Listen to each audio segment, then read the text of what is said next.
తండ్రి శవం పక్కన పెట్టుకొని కుర్చీ కోసం సంతకాలు పెట్టించుకోవడం తెలుసు. బాబాయిని వాళ్లే కొడ్డలిపోటు చేసి నారావారి చరిత్రను చెప్పడం తెలుసు. తల్లిని చెల్లిని ఏ విధంగా న్యాయం చేశాడో, మహిళలను ఎలా విధంగా గౌరవించారో మనందరికీ తెలుసు. జగన్మోహన్ రెడ్డి గారికి ఈరోజు తెనాలికి వెళ్ళి పరామర్శిస్తున్నారు రౌడీ షీటర్లను. మరి జగన్మోహన్ రెడ్డి సిస్టమే అది. ఎందుకంటే మనం అందరం చూసాం గతంలో ఈ రాష్ట్రాన్ని ఏ విధంగా గంజాయి రాష్ట్రంగా మార్చాడు, అక్రమాలకి నిలయంగా మార్చాడు. దోచుకోవడం దాచుకోవడమే గత 5 సంవత్సరాలుగా జగన్మోహన్ రెడ్డి గారు చేశారు.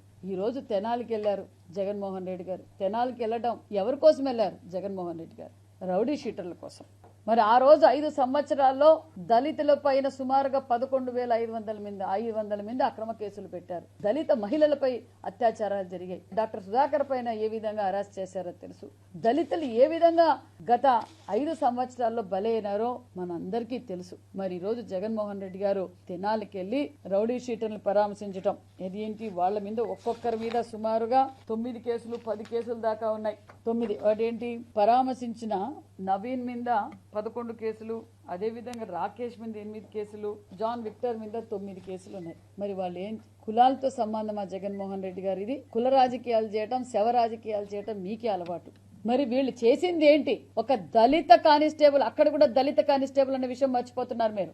దళిత కానిస్టేబుల్ మీదనే వాళ్ళు దాడులు చేశారు. మరి అలాంటి వాళ్ళని దగ్గరికి వెళ్ళి మీరు రాజకీయాలు చేస్తున్నారంటే నిజంగా ఎంత దిగజారిపోయిన రాజకీయాలు చేస్తున్నారు, ఎంత మీ ఉనికి కాపాడుకునే కోసం మీరు రాజకీయాలు చేస్తున్నారో అందరికీ అర్థమైపోయింది. మీరు అక్కడికి వెళ్ళి ఏం మాట్లాడుతున్నారు? చంద్రబాబు నాయుడు గారిని ఈడ్చికొట్టాల. ఖబర్దార్ జగన్మోహన్ రెడ్డి గారు. చంద్రబాబు నాయుడు గారు నీతి నిజాయితీకి ఆయన ఒక నిదర్శనం అన్న విషయం మీకు అర్థమైపోయింది. మీరు ఏదైతే చంద్రబాబు నాయుడు గారి మీద అక్రమ కేసు పెట్టినప్పుడు ప్రపంచమంతా చంద్రబాబు నాయుడు గారు అంటే ఏంటో మీరు ప్రపంచ స్థాయిలో మీకు తెలిసింది. మళ్ళా ఈ రోజు చంద్రబాబు నాయుడు గారి గురించి మాట్లాడే అర్హతే మీకు లేదు. మరి అంతేకాకుండా మీరు ఈ రోజు దళితుల గురించి మాట్లాడుతున్నారు. దళితులకు ఇస్తున్న సంక్షేమ పథకాలు మీరు ఏ విధంగా రద్దు చేశారో తెలుసు. మరి రాజ్యాంగ నిర్మాత అంబేద్కర్ గారినే మీరు విమర్శించారన్న విషయం మీరు మర్చిపోయారు. అంతేకాకుండా మరి ఎస్సీ సప్లాన్ ఏం చేశారో, మీరు ఏ విధంగా నిధులు మళ్ళీ ఇచ్చారో మీకు తెలీదా?